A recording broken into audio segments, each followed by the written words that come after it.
Hello नमस्कार जय Hind Vande Mataram friends. मित्रों આજના વિડીયોમાં જે છે આપણે 1 થી 30 જેટલા જે છે જીકેના એમસીક્યુ જોવાના છે। મિત્રો આવનારી એક્ઝામ જે છે કોન્સ્ટેબલની એની જો તમે તૈયારી કરતા હોય તો વિડીયોમાં છેલ્લે સુધી જોતા રહેજો। દરરોજ મિત્રો આપણે જે છે આવું મોડેલ પેપર લઈને આવીએ છીએ નવા સિલેબસ મુજબ જે છે। દરરોજ મિત્રો આપણે ચેનલ ઉપર તમને આવું મોડેલ પેપર જોવા મળશે। અગાઉ જે છે આપણે ઘણા બધા આવા મોડેલ પેપર મૂકેલા છે। જો તમે એ ના જોયા હોય તો એને પણ એકવાર જરૂરથી જોઈ લેજો, બરાબર। तो चलो शुरू करिए। Question number 1। आवर्त कोष्टक में कुल तत्वोमांथी कुदरतमांथी मळी आवता कुल तत्वोनी संख्या केटली छे? आवर्त कोष्टक में जे छे कुल तत्वोमांथी कुदरतमांथी मळी आवता जे छे कुल तत्वोनी संख्या जे छे ए केटली छे? शुं आवशे आमां मित्रों? राइट आंसर 94 आवशे, बराबर। ऑप्शन बी आपणो अहींया राइट आंसर बनी जशे। खास याद राखजो, आवर्त कोष्टक में जे छे कुल तत्वोमांथी कुदरतीमांथी जे छे ए मळी आवता कुल तत्वोनी संख्या केटली? तो 94 જેટલી એની સંખ્યા હોય છે। ખાસ યાદ રાખજો, આધુનિક આવર્ત કોષ્ટકમાં કુલ જે છે ને 118 તત્વો આવશે, કુલ 118 આવશે। એમાંથી કુદરતમાંથી મળી આવતા જે છે એ 94 છે। બાકીના જે છે પ્રયોગશાળામાં બનાવેલા કૃત્રિમ છે એ બાબત પણ આપણને સાથે સાથે જે છે એ ખ્યાલ હોવી જોઈએ, બરાબર। જોઈએ ત્યારબાદનો બીજો ક્વેશ્ચન। ભારતના બંધારણમાં સ્થાનિક સ્વરાજ વિષયનો ક્યાં ઉલ્લેખ કરવામાં આવ્યો છે? ભારતના જે છે બંધારણમાં સ્થાનિક સ્વરાજ આ વિષયનો ઉલ્લેખ જે છે એ ક્યાં કરવામાં આવેલો છે?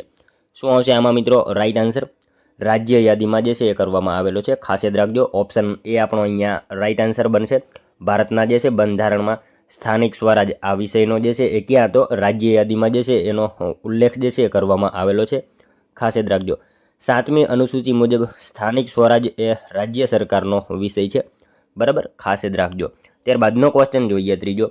ग्राम पंचायतनी मुदत खाली जग्याथी 5 वर्षनी रहेशे। ग्राम पंचायतनी मुदत जे छे ए खाली जग्याथी मतलब क्यारथी 5 वर्षनी रहेशे?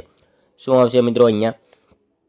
ग्राम पंचायतनी प्रथम बेठकथी, बराबर। ऑप्शन ए आपणो अहींया राइट आंसर बनी जशे। खास याद राखजो, ग्राम पंचायतनी मुदत जे छे ए ग्राम पंचायतनी प्रथम बेठकथी जे छे ए 5 वर्षनी होय छे। खास याद राखजो, भारतीय बंधारणना अनुच्छेद 243 मुजब पंचायतनी मुदत तेनी प्रथम बेठक माटे नक्की थयेली तारीखथी जे छे 5 वर्षनी होय छे, बराबर। खास याद राखजो। जोईए त्यारबादनो नेक्स्ट क्वेश्चन। एशियानी प्रथम खांड सहकारी मंडળી ક્યાં ખોલવામાં આવી હતી? એશિયાની પ્રથમ ખાંડ સહકારી મંડળી જે છે એ ક્યાં ખોલવામાં આવી હતી? બારડોલી ખાતે ખોલવામાં આવી હતી। ઓપ્શન ડી આપણો અહીંયા રાइट આન્સર બની જશે। ખાસ યાદ રાખજો, એશિયાની પ્રથમ ખાંડ સહકારી મંડળી જે છે એ ક્યાં? તો એ બારડોલી ખાતે જે છે ખોલવામાં આવી હતી। ખાસ યાદ રાખજો મિત્રો, સાલ 1955માં, બરાબર। 1955માં જે છે એ સુરત જિલ્લાના બારડોલીમાં બાબેન ખાતે જે છે એશિયાની સૌપ્રથમ સહકારી ખાંડ મંડળીની જે છે એ સ્થાપના થયેલી હતી। ત્યારબાદનો ક્વેશ્ચન જોઈએ। चौथी बौद्ध धर्मसभा कोनी अध्यक्षतामां योजाई हती? चौथी बौद्ध धर्मसभा जे छे ए कोनी अध्यक्षतामां जे छे ए योजाई हती? कोनी आवशे अहींया मित्रों? चौथी जेने बौद्ध धर्मसभा ए मित्रों वसुमित्र, बराबर। वसुमित्र जे छे एमनी अध्यक्षतामां योजाई हती। खास याद राखजो, आ सभा कुषाण राजा कनिष्कना समयमां काश्मीरना कुंडल वनमा योजाई हती। तेना उपाध्यक्ष हता अश्वघोष। ए बाबत आपणे ख्याल होवी જોઈએ, બરાબર। મિત્રો તમને વિડીયો ગમતો હોય તો એક લાઇક કરજો। અમે તમારી પાસે માત્ર એક લાઇકની આશા રાખીએ છીએ, તો એક લાઇક તમે જરૂર કરી દેજો। જોઈએ મિત્રો ત્યારબાદનો નેક્સ્ટ ક્વેશ્ચન છઠ્ઠો। મિત્રો આ મોડેલ પેપરમાં જે છે ને આપણે 1 થી 30 જેટલા એમસીક્યુ જોવાના છે, બરાબર। અને 30 થી જે છે મતલબ આનો બીજો ભાગ જે છે આપણે આજે જ જે છે એ સાંજે મૂકી દેવાના છે 7 વાગે, બરાબર। તો વિડીયોમાં તમે છેલ્લે સુધી જોતા રહેજો। આ કન્ટિન્યુ સિરીઝ જે છે આપણે રાખવાના છીએ, બરાબર। તો ચેનલ સાથે તમે ખાસ જોડાયેલા રહેજો। જોઈએ ત્યારબાદનો છઠ્ઠો ક્વેશ્ચન। કયા સુલતાને સૈન્યના ઘોડાઓ અને સૈનિકોની વિશિષ્ટ ઓળખ માટે દાગ અને ચહેરા પદ્ધતિની શરૂઆત કરી હતી? કયા સુલતાને જે છે નીચેનામાંથી એ સૈન્યના ઘોડાઓ અને સૈનિકોની વિશિષ્ટ ઓળખ માટે દાગ અને ચહેરા પદ્ધતિની શરૂઆત કરી હતી? અલાઉદ્દીન ખિલજીએ કરી હતી, બરાબર। અલાઉદ્દીન ખિલજીએ જે છે એ ઘોડાઓ અને સૈનિકોની વિશિષ્ટ ઓળખ માટે દાગ અને ચહેરા પદ્ધતિની જે છે એ શરૂઆત કરાવેલી હતી। ત્યારબાદનો ક્વેશ્ચન જોઈએ। પારસી લોકોનો પવિત્ર ધર્મ ગ્રંથ કયો છે? પારસી લોકોનો જે છે ધર્મ ગ્રંથ કયો છે? કયો આવશે અહીંયા મિત્રો? રાઈટ આન્સર અવેસ્તા આવશે। ઓપ્શન બી આપણો અહીંયા રાઈટ આન્સર બનશે। ખાસ યાદ રાખજો, પારસી લોકોનો જે છે પવિત્ર ધર્મ ગ્રંથ કયો? તો અવેસ્તા જે છે એ પારસી લોકોનો પવિત્ર ધર્મ ગ્રંથ છે। ખાસ યાદ રાખજો। ત્યારબાદનો ક્વેશ્ચન જોઈએ, સ્થાનિક શહેરી શાસન વ્યવસ્થા કઈ સૂચિનો વિષય છે? સ્થાનિક શહેરી શાસન વ્યવસ્થા જે છે એ કઈ સૂચિનો વિષય છે? કઈ સૂચિ આવશે મિત્રો આમાં રાઈટ આન્સર? સ્થાનિક શહેરી શાસન વ્યવસ્થા જે છે એ કઈ સૂચિનો વિષય છે? શું આવશે આમાં મિત્રો રાઈટ આન્સર? રાજ્ય યાદીનો વિષય છે, ખાસ યાદ રાખજો. ઓપ્શન બી આપણો અહીંયા રાઈટ આન્સર બનશે.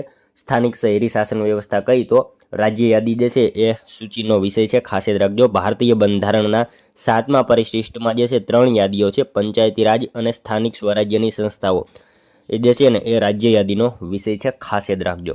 ત્યારબાદનો ક્વેશ્ચન જોઈએ, ગુજરાત રાજ્યમાં વઘઈ તાલુકો કયા જિલ્લામાં આવેલો છે? ગુજરાતમાં મિત્રો વઘઈ તાલુકો જે છે એ કયા જિલ્લામાં આવેલો છે? ડાંગ જિલ્લામાં આવશે. ઓપ્શન બી આપણો અહીંયા રાઈટ આન્સર બનશે, ખાસ યાદ રાખજો.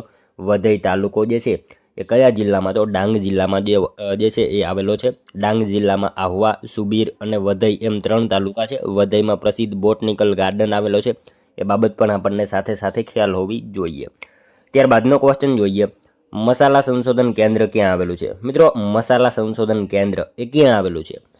ક્યાં આવશે મિત્રો આમાં રાઈટ આન્સર? જગુદણ ખાતે આવેલું છે. ઓપ્શન એ આપણો અહીંયા રાઈટ આન્સર બનશે. મસાલા સંશોધન કેન્દ્ર ક્યાં? તો જગુદણ ખાતે જે છે એ મસાલા સંશોધન કેન્દ્ર આવેલું છે. ત્યારબાદનો ક્વેશ્ચન જોઈએ, જૂનાગઢમાં બહાઉદ્દીનનો મકબરો આવેલ છે. બહાઉદ્દીન જે છે કોણ હતો? જૂનાગઢમાં બહાઉદ્દીનનો જે છે મકબરો આવેલો છે. તો આ બહાઉદ્દીન જે છે એ કોણ હતો? શું આવશે આમાં મિત્રો? જૂનાગઢનો વજીર હતો, બરાબર. ઓપ્શન સી આપણો અહીંયા રાઈટ આન્સર બનશે, ખાસ યાદ રાખજો. જૂનાગઢમાં જે છે બહાઉદ્દીનનો મકબરો આવેલો છે. તો આ બહાઉદ્દીન કોણ હતો? તો જૂનાગઢનો વજીર હતો બહાઉદ્દીન, ખાસ યાદ રાખજો. આ મકબરો મિત્રો જૂનાગઢના રેલવે સ્ટેશન પાસે આવેલો છે, એ બાબત આપણને ખ્યાલ હોવી જોઈએ.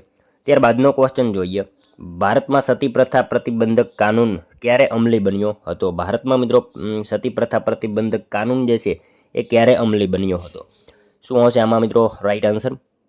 4 ડિસેમ્બર 1829, બરાબર. ઓપ્શન એ આપણો અહીંયા રાઈટ આન્સર બની જશે, ખાસ યાદ રાખજો. ભારતમાં સતી પ્રથા પ્રતિબંધક કાનૂન જે છે એ ક્યારે? તો 4 ડિસેમ્બર 1829ના રોજ જે છે એ આ કાનૂન જે છે અમલમાં આવ્યો હતો. મિત્રો આ પ્રથા બંધ કરાવવા માટે રાજા રામ મોહન રાયે અગાથ જે છે અથાગ પ્રયત્નો કર્યા હતા. તેમણે બ્રિટિશ સરકાર સામે આંદોલન પણ ચલાવ્યું હતું, એ બાબત પણ આપણને ખ્યાલ હોવી જોઈએ. ત્યારબાદનો ક્વેશ્ચન જોઈએ, અલ્હાબાદના સ્તંભ પર લખાણ કોના દ્વારા કરવામાં આવ્યું હતું? અલ્હાબાદના સ્તંભ ઉપર જે છે લખાણ જે છે એ કોના દ્વારા કરવામાં આવ્યું હતું? કોના દ્વારા આવશે મિત્રો આમાં? હરિસેન, બરાબર. હરિસેન જે છે રાઈટ આન્સર બનશે. અલ્હાબાદના સ્તંભ ઉપર જે છે એ લખાણ કોના દ્વારા? તો હરિસેન જે છે એમના દ્વારા લખાણ જે છે એ કરવામાં આવેલું હતું. ત્યારબાદનો ક્વેશ્ચન જોઈએ, હર્ષવર્ધન અને પુલકેશી બીજા વચ્ચે યુદ્ધ થયું એ કઈ નદીના કિનારે થયું હતું? હર્ષવર્ધન અને પુલકેશી બીજા વચ્ચે યુદ્ધ થયું એ કઈ નદીની કિનારે થયું હતું? નર્મદા નદી કિનારે થયું હતું, ખાસ યાદ રાખજો. હર્ષવર્ધન અને પુલકેશી બીજા વચ્ચે યુદ્ધ થયું એ કઈ નદી? તો નર્મદા નદીના કિનારે જે છે બંને વચ્ચે યુદ્ધ થયેલું હતું. ત્યારબાદનો ક્વેશ્ચન જોઈએ, નીચેનામાંથી કયું સમાચાર પત્ર ગાંધીજી દ્વારા સંપાદિત કરવામાં આવ્યું ન હતું? મતલબ અહીંયા 3 જે છે ને ગાંધીજીના છે અને એક ગાંધીજી દ્વારા સંપાદિત કરવામાં આવ્યું ન હતું, એ આપણે જણાવવાનું છે. કયું આવશે મિત્રો આમાં રાઈટ આન્સર? નીચેનામાંથી કયું સમાચાર પત્ર ગાંધીજી દ્વારા સંપાદિત કરવામાં આવ્યું ન હતું? મિત્રો આમાં જે છે ને વોઇસ ઓફ ઇન્ડિયા, બરાબર, આ ગાંધીજીનું નથી, બરાબર. ઇન્ડિયન ઓપિનિયન આ ગાંધીજીનું છે. યંગ ઇન્ડિયા એ પણ ગાંધીજીનું છે. હરિજન જે છે એ પણ ગાંધીજીનું છે. અહીંયા જે છે વોઇસ ઓફ ઇન્ડિયા એ ગાંધીજી દ્વારા જે છે સંપાદિત કરવામાં આવ્યું ન હતું. તો મિત્રો આ કોનું હતું એ બાબત પણ આપણને ખ્યાલ હોવી જોઈએ, બરાબર. વોઇસ ઓફ ઇન્ડિયા જે છે સમાચાર પત્ર કોનું? તો દાદાભાઈ નવરોજી દ્વારા જે છે એ શરૂ કરવામાં આવ્યું હતું. જ્યારે ઇન્ડિયન ઓપિનિયન, યંગ ઇન્ડિયા અને હરિજન એ ગાંધીજી દ્વારા સંપાદિત કરવામાં આવેલા જાણીતા અખબારો છે, એ બાબત આપણને ખ્યાલ હોવી જોઈએ. ત્યારબાદનો ક્વેશ્ચન જોઈએ, મહાજનપદોના સમય કાળમાં ખેડૂતો ખેતીના પાક ઉપર જે છે કેટલો હિસ્સો રાજકોષમાં આપતા હતા? મહાજનપદોના સમયગાળામાં જે છે એ ખેડૂતો ખેતીના પાક ઉપર જે છે કેટલો હિસ્સો રાજકોષમાં આપતા હતા? 6ઠ્ઠો ભાગ જે છે ને એ રાજકોષમાં આપતા હતા. મહાજનપદોના સમયગાળા દરમિયાન જે છે એ ખેડૂતો ખેતીના પાક ઉપર કેટલો? તો 6ઠ્ઠો ભાગ જે છે ને એ રાજકોષમાં આપતા હતા, ખાસ યાદ રાખજો. ત્યારબાદનો ક્વેશ્ચન જોઈએ, ગુજરાતના સુલતાન અહમદ શાહે વસાવેલ શહેર અહમદનગર આજે કયા નામથી ઓળખાય છે? ગુજરાતના જે છે સુલતાન અહમદ શાહે વસાવેલ શહેર અહમદનગર મિત્રો આજે કયા નામથી ઓળખાય છે? હિંમતનગર તરીકે ઓળખાય છે, ખાસ યાદ રાખજો. અહમદનગર હાલ કયા નામે? તો હિંમતનગર તરીકે ઓળખાય છે. અને કોણે વસાવેલ? તો અહમદ શાહે વસાવેલ અહમદનગર આજે કયા નામે? તો હિંમતનગર નામથી ઓળખાય છે, ખાસ યાદ રાખજો. જોઈએ મિત્રો ત્યારબાદનો નેક્સ્ટ ક્વેશ્ચન. મુગલ સલ્તનતના વાઇસરોય તરીકે ગુજરાતમાં નીચે દર્શાવેલમાંથી કોણ ફરજ બજાવેલ હતી? મુગલ સલ્તનતના જે છે વાઇસરોય તરીકે ગુજરાતમાં નીચેનામાંથી કોણે જે છે ફરજ બજાવેલી હતી? કોણ આવશે મિત્રો આમાં? તમામ આવશે, બરાબર. દારાસિકો, ઔરંગઝેબ, મુરાદ બક્ષ, બરાબર. આ ત્રણેય જે છે એમને ફરજ બજાવી હતી. ઉપરના તમામ રાઈટ આન્સર બની જશે મિત્રો. આ ત્રણેય મુગલ રાજકુમારોએ જે છે અલગ અલગ સમયે ગુજરાતના સૂબા એટલે કે ગવર્નર અથવા તો વાઇસરોય તરીકે સેવા આપી હતી. ત્રણેય રાઈટ આન્સર બની જશે. ત્યારબાદનો ક્વેશ્ચન જોઈએ. શાહબુદ્દીન ઘોરી પછી દિલ્હી પર કોણ શાસક તરીકે આવ્યો હતો? શાહબુદ્દીન ઘોરી એના પછી દિલ્હી ઉપર કોણ જે છે શાસક તરીકે આવ્યો હતો? કુતુબુદ્દીન એબક આવશે. ઓપ્શન સી આપણો અહીંયા રાઈટ આન્સર બનશે. શાહબુદ્દીન ઘોરી પછી જે છે દિલ્હી ઉપર કોણ? તો કુતુબુદ્દીન એબક જે છે ને એ શાસક ઉપર આવ્યો હતો, મતલબ શાસક તરીકે આવ્યો હતો દિલ્હી ઉપર, બરાબર. જેમણે મિત્રો દિલ્હી સલ્તનત અને ગુલામ વંશની સ્થાપના કરી હતી. કુતુબુદ્દીન એબક રાઈટ આન્સર બનશે અહીંયા. ત્યારબાદનો ક્વેશ્ચન જોઈએ. મહાવીર સ્વામીએ કઈ ભાષામાં ઉપદેશ આપ્યો હતો? મહાવીર સ્વામીએ મિત્રો જે છે કઈ ભાષામાં ઉપદેશ આપ્યો હતો? કઈ ભાષા આવશે અહીંયા? અર્ધમાગધી, બરાબર. ઓપ્શન ડી રાઈટ આન્સર બનશે. ખાસ યાદ રાખજો મહાવીર સ્વામીએ કઈ ભાષામાં? તો અર્ધમાગધી આ ભાષામાં જે છે એ મહાવીર સ્વામીએ ઉપદેશ આપેલો હતો. ભગવાન બુદ્ધે તેમના ઉપદેશો પાલી ભાષામાં આપ્યા હતા, જ્યારે જૈન તીર્થકર મહાવીર સ્વામીએ અર્ધમાગધી અથવા તો પ્રાકૃત ભાષામાં જે છે એમનો ઉપયોગ કર્યો હતો. ખાસ યાદ રાખજો. જોઈએ ત્યારબાદનો નેક્સ્ટ ક્વેશ્ચન. પાણીની કઠિનતા દૂર કરવા માટે ખાલી જગ્યા ક્ષારનો ઉપયોગ થાય છે. પાણીની કઠિનતા દૂર કરવા માટે જે છે કયા ક્ષારનો ઉપયોગ થાય? સોડિયમ કાર્બોનેટ, બરાબર. ઓપ્શન બી આપણો અહીંયા રાઈટ આન્સર બનશે. પાણીની કઠિનતા દૂર કરવા માટે જે છે એ સોડિયમ કાર્બોનેટ જે છે એ ક્ષારનો ઉપયોગ થતો હોય છે. ખાસ યાદ રાખજો. સોડિયમ કાર્બોનેટને મિત્રો વોશિંગ સોડા પણ કહેવામાં આવે છે. એ બાબત પણ આપણને ખ્યાલ હોવી જોઈએ. ત્યારબાદનો ક્વેશ્ચન જોઈએ. સરસ્વતી ચંદ્ર નવલકથાના લેખક કોણ છે? સરસ્વતી ચંદ્ર આ નવલકથા જે છે એના લેખક નીચેનામાંથી કોણ છે? કોણ આવશે મિત્રો આમાં રાઈટ આન્સર?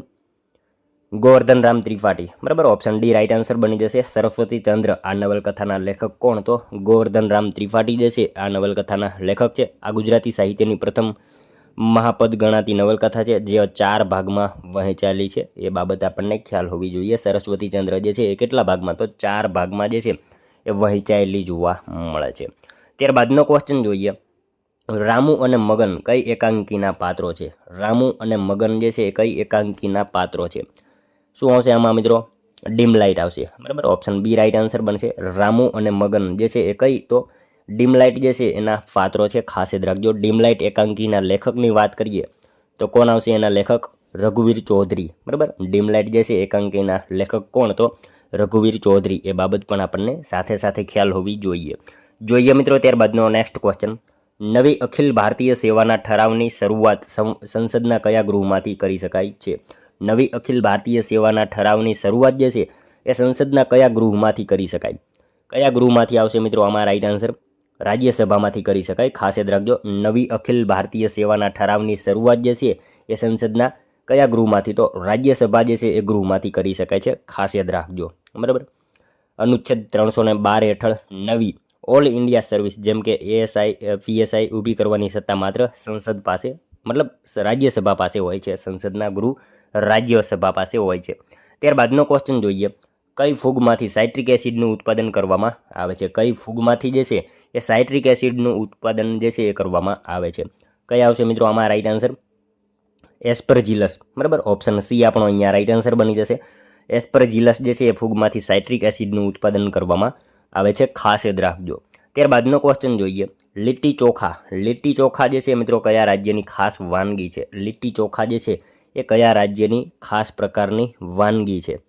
બિહારની આવશે રાઈટ આન્સર. ઓપ્શન એ બની જશે. લીટી ચોખા જે છે એ કયા રાજ્યની? તો બિહાર રાજ્યની એક પ્રકારની ખાસ વાનગી હોય છે. ત્યારબાદનો ક્વેશ્ચન જોઈએ. અસ્મિતા પર્વ કયા દિવસે ઉજવવામાં આવે છે? અસ્મિતા પર્વ જે છે એ કયા દિવસે ઉજવવામાં આવે? હનુમાન જયંતિના દિવસે જે છે અસ્મિતા પર્વની ઉજવણી કરવામાં આવે છે. ખાસ યાદ રાખજો મિત્રો. આ પર્વનું આયોજન પૂજ્ય મોરારી બાપુ દ્વારા જે છે એ તલગાજરડા ખાતે જે છે દર વર્ષે હનુમાન જયંતિના દિવસે કરવામાં આવે છે. બાબત આપણને ખાસ ખ્યાલ હોવી જોઈએ. જોઈએ ત્યારબાદનો નેક્સ્ટ ક્વેશ્ચન. 1946માં રચાયેલ વચગાળાની સરકારમાં ગૃહ, માહિતી અને પ્રસારણ ખાતાના પ્રધાન કોને નીમવામાં આવ્યા હતા? 1946માં જે છે રચાયેલ વચગાળાની સરકારમાં જે છે ગૃહ, માહિતી અને પ્રસારણ ખાતાના પ્રધાન કોને નીમવામાં આવ્યા હતા? કોણ આવશે મિત્રો આમાં રાઈટ આન્સર? સરદાર પટેલ, બરાબર. સરદાર પટેલને જે છે નીમવામાં આવ્યા હતા 1946માં રચાયેલ વચગાળાની સરકારમાં ગૃહ, માહિતી અને પ્રસારણ ખાતાના પ્રધાન તરીકે કોને? તો સરદાર વલ્લભભાઈ પટેલને જે છે નીમવામાં આવ્યા હતા. વચગાળાની સરકારમાં મિત્રો સરદાર પટેલે ગૃહ વિભાગ સંભાળ્યો હતો, જ્યારે બલદેવસિંહ જે છે એ સંરક્ષણ મંત્રી હતા. એ બાબત પણ આપણને ખાસ ખ્યાલ હોવી જોઈએ. અહીંયા બળદેવસિંહ આપેલું છે, બળદેવસિંહ જે છે ને એ સંરક્ષણ મંત્રી હતા. ક્યારેક પ્રશ્ન પૂછાય તો ખાસ યાદ રાખજો. જોઈએ મિત્રો ત્યારબાદનો નેક્સ્ટ ક્વેશ્ચન. કોની ફરિયાદથી ગાંધીજી વિરમગામ જકાતબારીની જકાત દૂર કરવા માટે વાઇસરોય ચેમ્સફર્ડને મળ્યા હતા? કોની ફરિયાદથી જે છે એ ગાંધીજી વિરમગામ જકાતબારીની જકાત દૂર કરવા માટે વાઇસરોય ચેમ્સફર્ડને મળ્યા હતા? કોણ આવશે મિત્રો આમાં રાઈટ આન્સર? મોતીલાલ દરજી, બરાબર. મોતીલાલ દરજીની જે છે ફરિયાદથી ગાંધીજી વિરમગામ જકાતબારીની જકાત દૂર કરવા માટે જે છે એ વાઇસરોય ચેમ્સફર્ડને મળ્યા હતા. ખાસ યાદ રાખજો. જોઈએ મિત્રો ત્યારબાદનો નેક્સ્ટ ક્વેશ્ચન. સંસદના બંને ગૃહો તેમજ રાજ્યોની વિધાનસભાના ચૂંટાયેલા સભ્યોના બનેલા મતદાન મંડળ દ્વારા કોની ચૂંટણી થાય છે? સંસદના બંને ગૃહો તેમજ રાજ્યોની વિધાનસભાના ચૂંટાયેલા સભ્યોના બનેલા મતદાન મંડળ દ્વારા જે છે એ કોની ચૂંટણી થાય? શું આવશે આમાં મિત્રો? રાષ્ટ્રપતિની થાય, બરાબર. ઓપ્શન ડી આપણો અહીંયા રાઈટ આન્સર બની જશે. રાષ્ટ્રપતિની ચૂંટણી થાય છે. ખાસ યાદ રાખજો. ઓપ્શન ડી રાઈટ આન્સર બની જશે, બરાબર. રાષ્ટ્રપતિની ચૂંટણી મિત્રો પરોક્ષ રીતે થાય છે, જેમાં વિધાન પરિષદના સભ્યો કે નિમણૂક પામેલા સભ્યો ભાગ લેતા નથી. ખાસ યાદ રાખજો. ઓપ્શન ડી જોઈ લેજો, બરાબર. જોઈએ મિત્રો ત્યારબાદનો લાસ્ટ 31મો ક્વેશ્ચન, જેનો આન્સર જે છે ને મિત્રો તમારે કોમેન્ટમાં જણાવવાનો રહેશે, બરાબર. ખાસ મિત્રો આનો એક આન્સર તમારે કોમેન્ટમાં જણાવવાનો રહેશે. વ્યક્તિગત સત્યાગ્રહની શરૂઆત કયા વર્ષે કરવામાં આવી હતી? અહીંયા મિત્રો 4 ઓપ્શન આપેલા છે.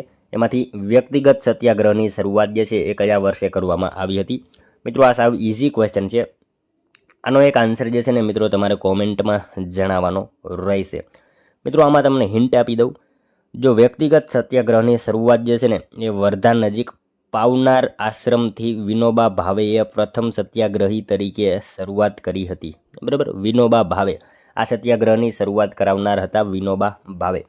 મિત્રો તમને પ્રશ્ન એમ પૂછ્યો છે કે કઈ સાલમાં જે છે એ વ્યક્તિગત સત્યાગ્રહની શરૂઆત કરવામાં આવી હતી, બરાબર. તો આનો એક આન્સર તમારે કોમેન્ટમાં જણાવવાનો રહેશે, જેથી કરી અમને પણ ખ્યાલ આવે મિત્રો તમારી તૈયારી કેવી રીતે થઈ રહી છે. તો મિત્રો આ હતો વિડીયો. જો તમને વિડીયો પસંદ આવ્યો હોય તો એક લાઇક કરજો, તમારા મિત્રો જોડે આ વિડીયોને શેર કરજો, જેથી એમને પણ આ વિડીયો ઉપયોગી બને. અને મિત્રો આ વિડીયો પતી ગયો, બરાબર. હવે આપણી ચેનલ ઉપર જે છે આનો બીજો ભાગ પણ તમને જોવા મળી જશે, તો એને પણ એકવાર તમે ખાસ જોઈ લેજો, બરાબર. આપણી ચેનલ ઉપર તમને મિત્રો એક વિડીયો સવારે, એક વિડીયો બપોરે અને એક વિડીયો સાંજે, એટલે કે આખો દિનના જે છે 3 વિડીયો તમને જોવા મળશે. તો 3 વિડીયો તમે જોઈ લેજો, બરાબર. તો મળશું હવે આપણે કાલે બીજા વિડીયોમાં. ત્યાં સુધી જય હિન્દ, વંદે માતરમ.